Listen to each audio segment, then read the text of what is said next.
જય સ્વામિનારાયણ. આજે વાત કરવી છે ઘડાનું પાણી. એક દિવસ બે ઘડા બાજુની અંદર પડ્યા. એક ઘડો પિત્તળનો હતો અને એક ઘડો એ માટીનો હતો.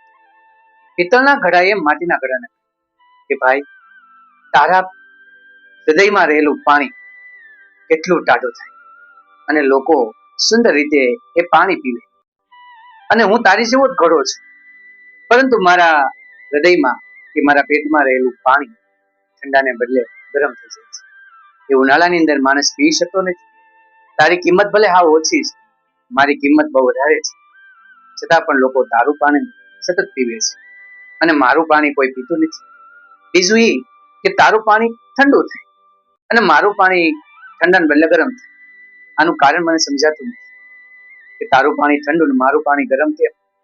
ત્યારે માટીના ઘડાએ કીધું, ભાઈ ઘડા, એનું માત્ર એક જ કારણ છે કે મારામાં જે પાણી આવે છે એ હું કણે કણ સુધી જવા દઉં છું.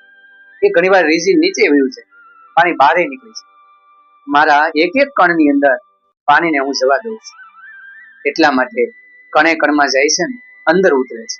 આથી એ પાણી ઠંડુ થાય છે.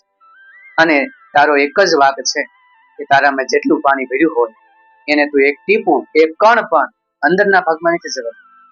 એ બહારના ભાગમાં પાણીની વિનાશ આવતી નથી, એટલા માટે તારું પાણી ઠંડુ નથી થતું અને લોકો તારું પાણી પીતા નથી. બસ માત્ર એક જ કારણ છે. ત્યારે પિત્તળના ઘડાને એમ થયું કે સાચી વાત છે, મારામાં આવેલું પાણી હું માત્ર અંદરની સપાટીમાં રાખું છું, અંદર જવા નથી દેતો, જ્યારે આ માટીનો ઘડો કણે કણમાં જવા દે છે. બસ એ જ રીતનું આપણું જીવન પણ ક્યારે ટાઢું થાય કે સત્સંગ કે સારે ભક્તિ રૂપી સારા કાર્ય રૂપી એ કાર્ય કે સત્સંગ આપણે કણે કણ સુધીમાં જવા દઈએ, એ સદવિચાર કણે કણ સુધીમાં જવા દઈએ તો જીવન ટાઢું થાય અને બીજાને ગમે એવું થાય. નહીં તો તપી ગયેલું તો શેષ સતત ગરમ હોય અને બહારથી જેટલી ગરમી હોય એટલી જ અંદર ગરમી હોય. ઉનાળાના સમયમાં ઘડીક લાઈટ ગઈ હોય તો જેટલો બહાર પરસ્યો હોય એટલો તો મગજમાં વળી જાય, એટલો ધોવા પુવા થઈ જાય, જીવી વાળાને ન બોલવાના શબ્દ કહી દઈએ અને ગરમ જ થયા કરે. તો પાણી ગરમ થાય એમ શરીર ગરમ થાય.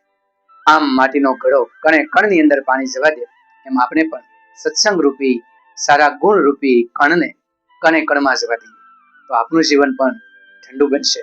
અન્ય વ્યક્તિ પણ મળશે આપણને, એ પણ ઠંડા થશે અને જીવનની અંદર કંઈક નવું મેળવવા માટેનો પ્રયત્ન પણ કરીશું. પિત્તળના ઘડાએ આજે બરાબર વાત સમજી લીધી હતી અને વિચાર્યું કે એ ગુણ તો મારામાં નહીં આવે, પરંતુ તારો એક ગુણ ખરેખર શીખવા જેવો છે. આમ માટીના ઘડાનો ગુણ આપણા જીવનમાં પણ ખૂબ ઉપયોગી છે. આપણે પણ આપણા કણે કણને ભગવાન રૂપી સત્સંગ, સંત રૂપી, સાધુ રૂપી, વડીલ રૂપી એ સારા સંસ્કારોને કણે કણ સુધી જવા દઈએ.